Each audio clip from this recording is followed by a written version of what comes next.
¿Qué pasa? ¿Tienes examen de historia y no has empezado a estudiar, Pues no te preocupes, porque ha llegado el historiador para ayudarte. En el vídeo de hoy continuaremos con la historia del mundo contemporáneo, que si no recuerdas por dónde lo dejamos, te dejamos por aquí arriba un enlace a la lista de reproducción. En el vídeo de hoy veremos el fin del tercer milenio.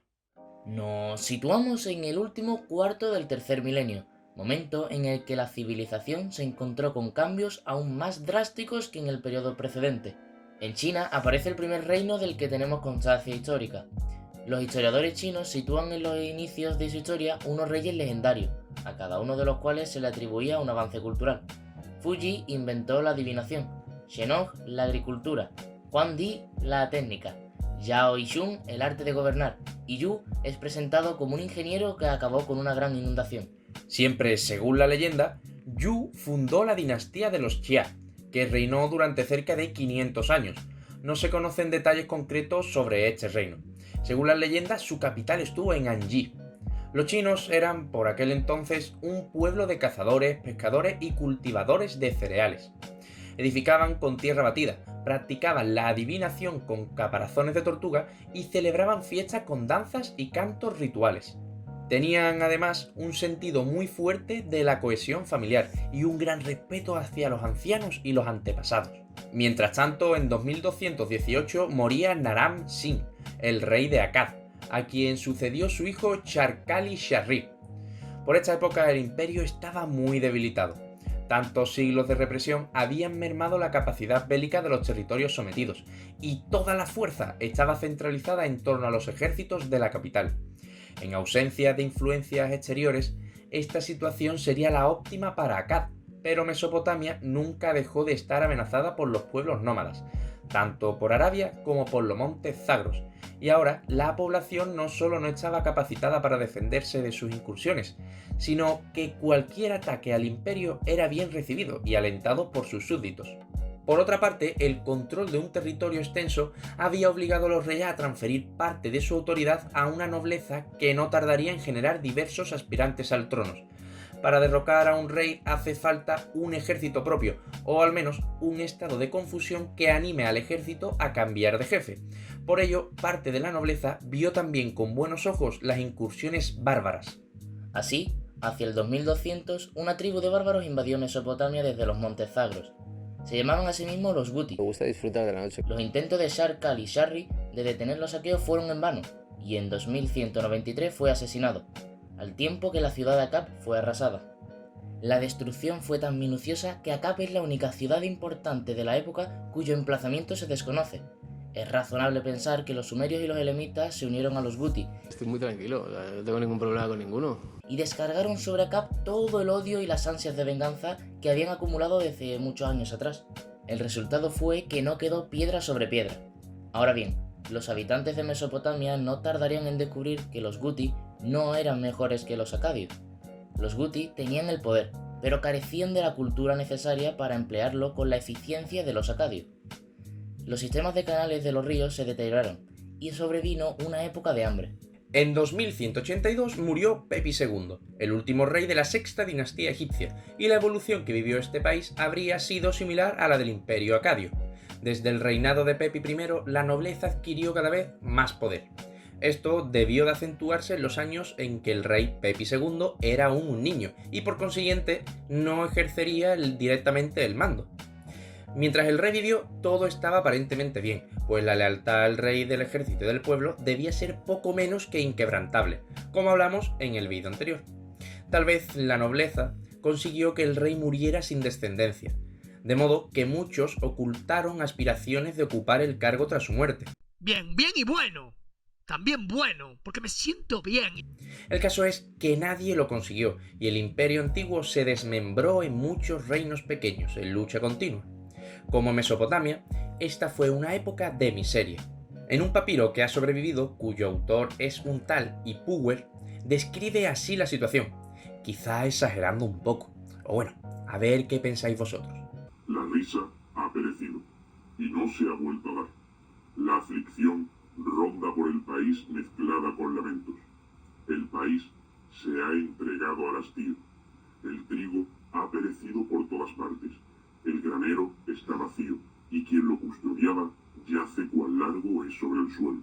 Bueno, fuera así o menos dura la situación, la realidad es que durante este periodo fueron saqueadas todas las tumbas de la época de las pirámides. Muchos de los reyes que figuran en los anales egipcios tras Pepi II fueron gobernantes locales que reinaron simultáneamente.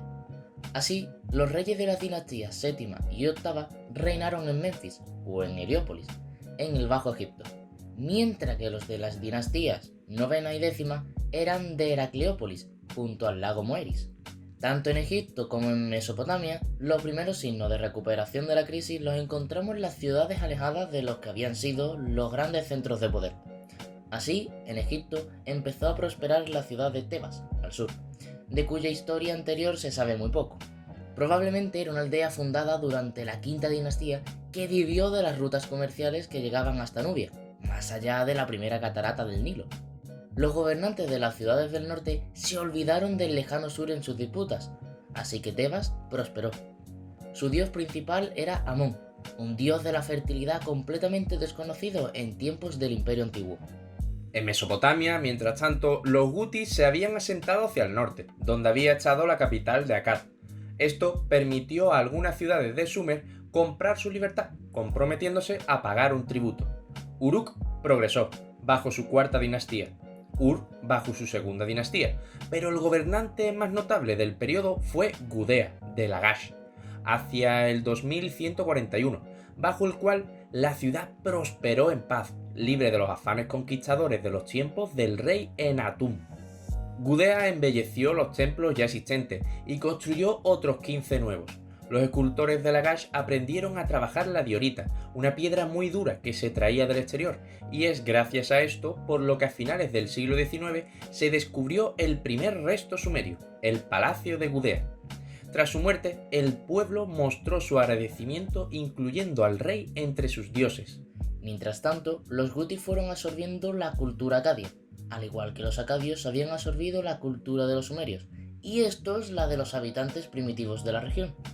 Volviendo a Egipto, en 2132 se inicia una dinastía de reyes tebanos, registrada como la 11ª dinastía egipcia, que combatió a los reyes de Heracleópolis, de modo que en 2124 Tebas dominaba todo el Alto Egipto. Paralelamente, en 2123, el rey Utu-Egal, de la quinta dinastía de Uruk, logró expulsar a los gutis de Mesopotamia, en coalición con la ciudad de Ur.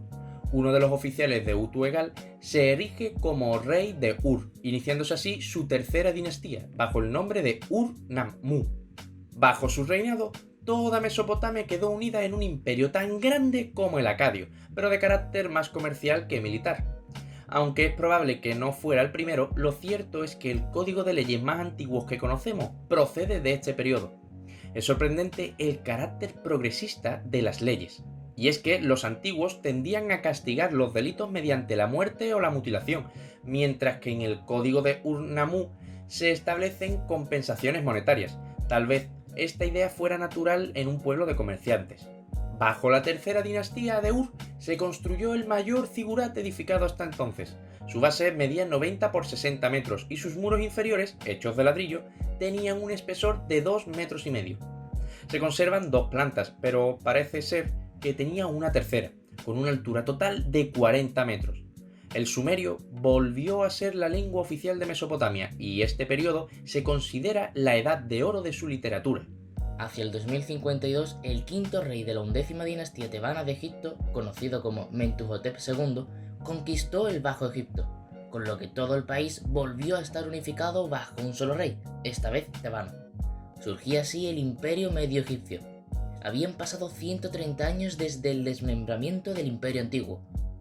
Aquí surgió un conflicto religioso, pues el dios principal de Tebas era Amón, mientras que en el Bajo Egipto los sacerdotes de Ra seguían dirigiendo la religión y con ella gran parte de la política.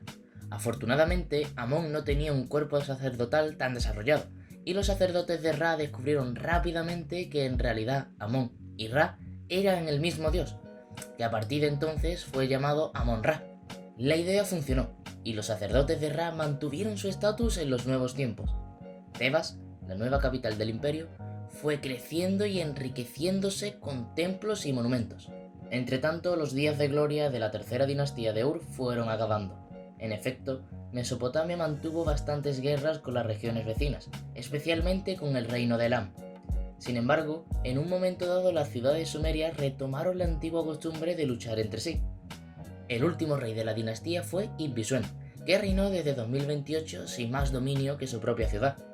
En 2004 un ejército elamita aprovechó la anarquía y un periodo de hambre que azotó la propia Ur para entrar en la ciudad y hacer prisionero a Ibbi-Suem. El periodo de anarquía en que se vio envuelta Mesopotamia al final del tercer milenio facilitó una nueva invasión del territorio por una oleada de pueblos semitas. ¿Sabrías decir cómo se llaman? Déjanos en los comentarios qué pueblo crees que dominará Mesopotamia al acabar este tercer milenio, ya que lo descubriremos en el siguiente vídeo. Así que... Por favor, tú que no estás suscrito, suscríbete. Y activa la campanita para mantenerte informado de cuando subimos vídeo.